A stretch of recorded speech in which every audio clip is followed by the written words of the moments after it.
Hello students. तो आज की हमारी वर्कशीट है वर्कशीट नंबर 28 और ये कक्षा है 10 और सब्जेक्ट सामाजिक विज्ञान अर्थशास्त्र। तो इस वर्कशीट में हमें जानना है वैश्वीकरण और भारतीय अर्थव्यवस्था, विदेश व्यापार और बहुराष्ट्रीय कंपनियां। तो इसमें हम लोग थोड़ा इन सभी शब्दों को समझ लेते हैं। वैश्वीकरण का मतलब होता है ग्लोबलाइजेशन। जो काम पूरे विश्व में होता हो, पूरी दुनिया में होता हो, उसको हम लोग वैश्वीकरण कहते हैं। और भारतीय अवस्था तो जानते हैं, इंडियन इकोनॉमी, जिसमें भारत की इकोनॉमी को देखा जाता है। विदेश व्यापार मतलब कि जो व्यापार एक देश से दूसरे देश में होता है उसको विदेश व्यापार बोलते हैं।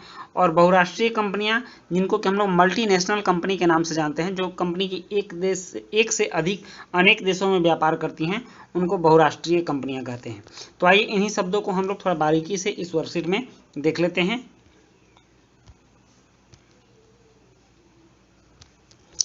कह रहा है कि 20वीं शताब्दी के मध्य तक उत्पादन मुख्यतः देशों की सीमाओं के अंदर ही सीमित थी। 20वीं शताब्दी के मध्य का मतलब समझे 1950 तक। ठीक, 20वीं शताब्दी का मतलब 1950 तक। अभी 21वीं शताब्दी चल रही है। 2000 से 2001, 2002, 2003 जो साल चल रहा है ये 21वीं शताब्दी चल रही है। ठीक ना।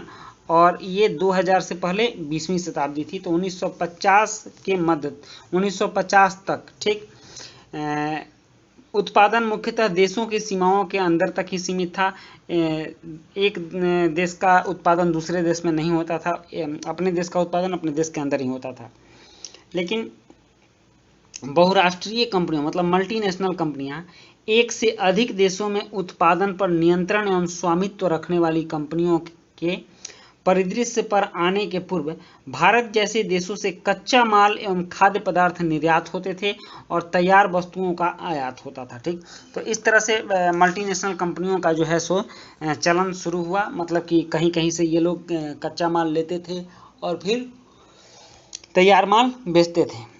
तो ये कंपनियां क्यों मल्टीनेशनल कंपनी बनी?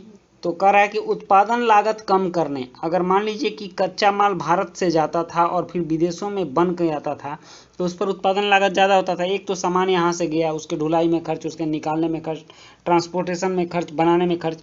तो अगर भारत में ही फैक्ट्री स्थापित कर दी जाए तो ये ढुलाई और ट्रांसपोर्टेशन का जो खर्च है, एक्स्ट्रा मैन पावर का जो खर्च है, वो तो बच जाएगा। तो उत्पादन लागत में कमी आ गई।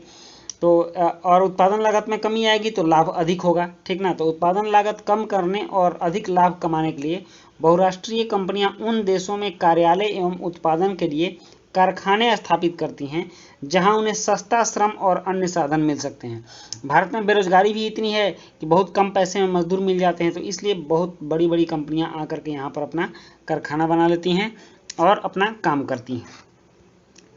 नेक्स्ट है कि बहुराष्ट्रीय कंपनियां वस्तुओं एवं सेवाओं का उत्पादन वैश्विक स्तर पर कर रही हैं। वैश्विक स्तर मतलब पूरे विश्व में किसी भी देश में, पाकिस्तान में भी हो रहा है, हिंदुस्तान में भी हो रहा है, यहाँ यूरोप में भी हो रहा है, दक्षिण अमेरिका में और साउथ अफ्रीका में भी हो रहा है। और यहाँ का बना हुआ सामान यहाँ बिकता है, यहाँ का बना हुआ सामान यहाँ बिकता है। या फिर अगर इस देश में कुछ बेचना है तो इसी देश में बना करके इसी देश में बेच दिया जाता है। तो इस तरह से इनका उत्पादन वैश्विक स्तर पर, ग्लोबल स्तर पर होता है। और भूमि, भवन, मशीन एवं अन्य उपकरणों की खरीद में व्यय की गई मुद्रा को निवेश कहते हैं। ठीक ना। निवेश किसको कहा जाता है? तो निवेश कहते हैं जब हम भूमि खरीदते हैं, भवन खरीदते हैं, मशीन खरीदते हैं, किसी भी काम को शुरू करने के लिए हम जो पैसा इन्वेस्ट करते हैं तो उसी को निवेश कहते हैं। और बहुराष्ट्रीय कंपनियों द्वारा किए गए निवेश को विदेशी निवेश कहा जाता है। अगर भारत में कोई कंपनी आकर के, ठीक ना, भारत में कोई कंपनी आकर के अगर यहाँ पर अपना कारखाना स्थापित करती है तो वो इस देश का, मतलब कि मान लीजिए यहाँ से आती है तो साउथ अफ्रीका का पैसा ला करके भारत में निवेश कर रही है ना, वो अमेरिका का पैसा ला करके भारत में निवेश कर रही है। तो ये विदेशी निवेश हुआ। भारत में जो निवेश हो रहा है, भारत में जो इन्वेस्ट हो रहा है, या विदेश का पैसा आके इन्वेस्ट हो रहा है, तो इसी को विदेशी निवेश कहते हैं।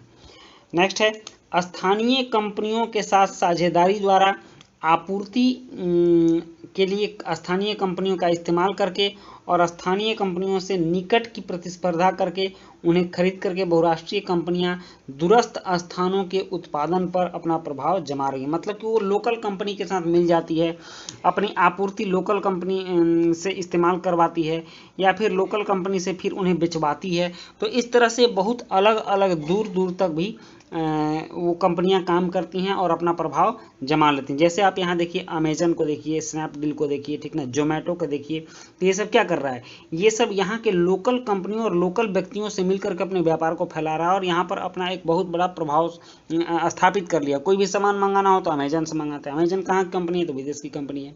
फ्लिपकार्ट विदेशी कंपनी है, जोमेटो विदेशी कंपनी है। तो वो सब हमारे साधन से, हमारे आदमियों से, हमारी कंपनियों के साथ मिल करके हमारे ही देश में अपना प्रभाव जमा कर बैठी हुई है। तो ये हो गया उनका प्रभाव।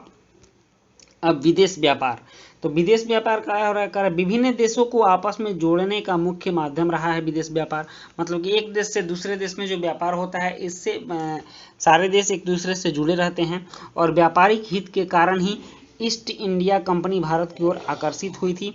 और वास्तव में विदेश व्यापार अपने देश के बाजारों से बाहर के बाजारों में पहुंचने के लिए उत्पादकों को एक अवसर प्रदान करता है। आप देख लीजिए कि व्यापार ऐसा चीज है कि वो चाहे किसी देश से कुछ भी हो, पाकिस्तान से हमारा झगड़ा है लेकिन फिर भी पाकिस्तान से व्यापार होता है, नेपाल से झगड़ा है लेकिन नेपाल से व्यापार होता है, चाइना अभी बहुत झगड़ा कर रहा है, बार बार हमारे बॉर्डर पर वो दखल दे रहा है। तो इससे हमने क्या किया है कि चाइनीज सामान नहीं खरीदेंगे, उसका बायकाट करेंगे, उसके व्यापार को हम घाटा पहुंचाएंगे। इसका मतलब कि चाइना से भी हमारा व्यापार होता है। तो इस तरह से एक देश से दूसरे देश के बीच भी व्यापार होते रहता है और इसी को हम लोग विदेश व्यापार कहते हैं, ठीक। और विदेश व्यापार विभिन्न देशों के बाजारों को जोड़ने का या एकीकरण में सहायक होता है।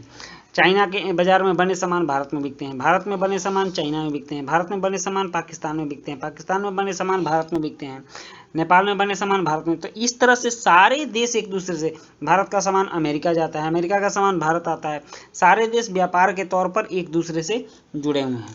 अब नेक्स्ट केस स्टडी है, उसको भी हम लोग देख लेते हैं। इसके उदाहरण को आप समझिएगा।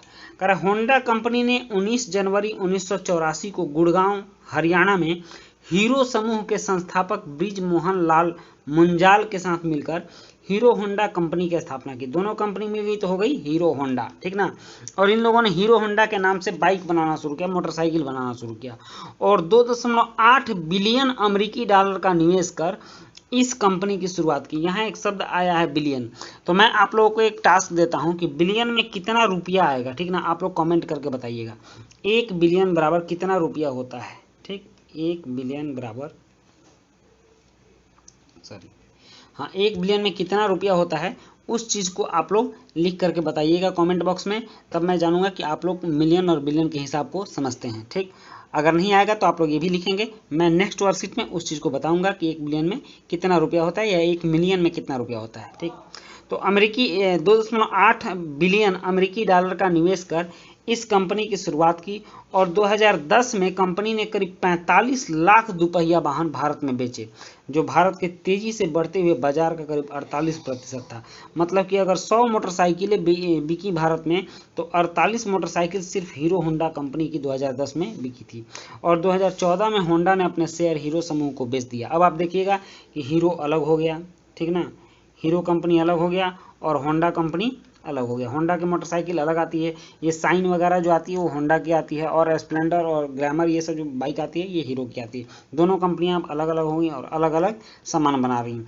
तो इस तरह से आपके वर्कशीट में जो बातें थी, मल्टीनेशनल कंपनी, विदेश व्यापार, विदेशी निवेश, इसको हमने जाना। एक केस स्टडी के माध्यम से हमने ये भी जाना कि किस तरह से होंडा कंपनी आई और भारत के हीरो कंपनी के साथ साझा करके यहाँ पर बाइक बनाना शुरू किया और यहाँ पर अपने बाजार को फैलाया। और जब उसने देखा कि अब मैं यहाँ अकेले भी काम कर सकता हूँ, तो हीरो के साथ अपना साझा व्यापार तोड़ करके अकेले अकेले दोनों ने काम करना शुरू किया। अब इसके कुछ प्रश्न हैं और इन प्रश्नों को भी हम हल करते हैं और इन प्रश्नों के उत्तर को देखते हैं।